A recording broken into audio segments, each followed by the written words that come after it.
যুগে যুগে ইসলামী আন্দোলনগুলো ধ্বংস করার জন্য একদল লেবাসধারী মুখোশধারী গাদ্দার লোকেরা ইসলামী আন্দোলনকে পিছন থেকে ছুরিকাঘাত করেছে।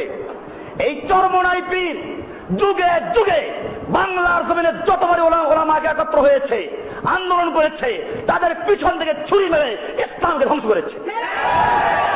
আপনারা জানেন ওনার দলের যে নাম ইসলামী শাসনতন্ত্র আন্দোলন, এটা কোনো দল ছিল না। এই দলের ইতিহাস পড়ুন। এই দল জন্ম হয়েছে আমাদের সামনে। আমি তখন মিশকাত পড়ি, জামিয়া রহমানিয়া তখন হয় নাই। লালবাগ থেকে আমরা এসে জামিয়া মোহাম্মদী হাউজিং এর মালিক হাজী সিরাজউদ্দৌলার দ্বিতীয় তলা বিল্ডিং এ যেখানে সে থাকে, ওই বিল্ডিং এর দোতলায় ওই সময়কার বড় বড় আলেম দেলোয়ার হোসেন সাইদি, শাইখুল হাদিস আল্লামা আজিজুল হক সাহেব, মুফতি আমিনী সাহেব, এরকম চরমনাই পীরও ছিল। এরকম ভাবে আব্দুল গাফফার সাহেব ঢাকার একজন বড় আলেম ছিলেন, মারা গেছেন। এই লোকগুলো একাত্র হয়ে চিন্তা করলো দল না, আমরা আন্দোলন করবো ইসলামী শাসন ব্যবস্থা কায়েমের জন্য। সব দলমত ভেঙ্গে দিয়ে একটা ব্যানারে আমরা একাত্র হব, এবং সেটার জন্য একটা বড় সমাবেশ ডাকা হয়েছিল ঢাকার শাপলা চত্বরে।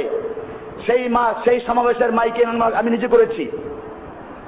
এত বড় আশা নিয়ে যখন কাজ শুরু হলো এবং এখানে সিদ্ধান্ত হয়েছিল এটা যেহেতু কোনো দল না, আন্দোলন, সুতরাং এটার কোনো নির্দিষ্ট আমির থাকবে না, 2 বছর পর পর আমির চেঞ্জ হবে।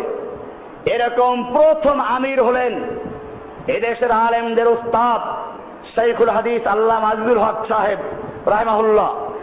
এরপরে যখন চরমনাই পীর দ্বিতীয় নাম্বার এটার মালিক হয়ে গেলেন, সভাপতি নির্বাচিত হলেন, এরপরে এই যে ছিনতাই হলো, ওখান থেকে আর বের হতে পারল না। শাসনতন্ত্র আন্দোলন চুরি হয়ে গেল। এরপরে যখন আবার নতুন করে এদেশের আলেম সমাজ নাস্তিক, মুরতাদ এবং বুলুগারদের বিরুদ্ধে ঐক্যবদ্ধভাবে মাঠে নেমেছে, উচিত ছিল তাদের নিজেদের প্রোগ্রাম বাদ দিয়ে ঐক্যবদ্ধভাবে 6 তারিখের প্রোগ্রামে একাত্র হওয়া। তারা করলো কি, সেই প্রোগ্রামের সাথে একটা রাজনৈতিক স্লোগান দিল, হ্যাঁ আমরা একমত আছি, কিন্তু তারা ইহুদি খ্রিস্টানদের সাথে আতাত করে নিজেরা তাদের ছত্র ছায়ায় একটা সম্মেলন করে উধাও হয়ে চলে গেছে, যাতে করে পরবর্তীতে যদি এই আলেমরা কোনো বিপদে পড়ে, ওনারা যেন বিপদে না পড়েন। এই লোকগুলো সব জায়গায় থানায় থানায় আমার বিরুদ্ধে অভিযোগ করেছে আমি জঙ্গিবাদীদের লেজা। চরমনাই পীরকে শিক্ষা নিতে হবে, মুরিদদেরকে জানতে হবে, যদি জিহাদের কথা বললে বলে জঙ্গিবাদী হয়, তাহলে সেজন্য আল্লাহ সুবহানাহু ওয়া তাআলা কোরআনে জিহাদের আয়াত নাযিল করেছেন, তুমি আল্লাহকে জঙ্গিবাদী বলছো। জিহাদের হাদিস আল্লাহ রাসূল বলেছেন, আল্লাহ তাআলা বলছেন, ইন্নাল্লাহা ইউহিব্বুল্লাযীনা ইউকাতিলুনা ফী সাবিলিহি সাফফান, নিশ্চয় আল্লাহ ভালোবাসেন ওই সমস্ত লোকদেরকে যারা আল্লাহর রাস্তায় কিতাল করে, যুদ্ধ করে, কাতারবন্দী হয়ে। কি করে? তাদেরকে আল্লাহ ভালোবাসেন। কিতাল কোরআনে আছে, যুদ্ধ কোরআনে আছে। এমনি ভাবে আল্লাহ সুবহানাহু ওয়া তাআলা সূরা তাওবার 111 নম্বরে বলেছেন, ইন্নাল্লাহা আশতারা মিনাল মুমিনিনা আনফুসাহুম ওয়া আমওয়ালাহুম বিআন্না লাহুমুল জান্নাহ ইউকাতিলুনা ফী সাবিলিল্লাহ, নিশ্চয় আল্লাহ তাআলা মুমিনদের জান এবং মাল ক্রয় করেছেন জান্নাতের বিনিময়ে। ইউকাতিলুনা ফী সাবিলিল্লাহ, তারা আল্লাহর রাস্তায় কিতাল করে, যুদ্ধ করে।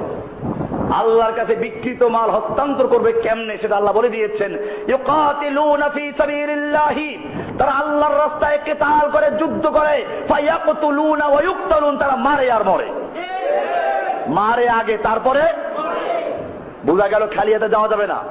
আল্লাহ পরিষ্কার বলেছেন, ফায়াকতুলুনা ওয়া ইউকতালুনা, তারা মারে আর মরে। মারামারি আছে কিনা কোরআনে? এমনি ভাবে আল্লাহ সুবহানাহু ওয়া তাআলা প্রায় 400 আয়াত নাযিল করেছেন। আল্লাহর নবী মুহাম্মদুর রাসূলুল্লাহ সাল্লাল্লাহু আলাইহি ওয়াসাল্লাম যুদ্ধ করেছেন, তোমার বুঝে না আসলে বদর উহুদ খন্দকের ইতিহাস পড়ো, বুখারী হাদিস পড়ো। আল্লাহর নবী সাল্লাল্লাহু আলাইহি ওয়াসাল্লাম বলেছেন, লাওয়াদিত্তু উক্তালা ফি সাবিলিল্লাহি সুম্মা উহিয়া সুম্মা উক্তাল সুম্মা উহিয়া সুম্মা উক্তাল।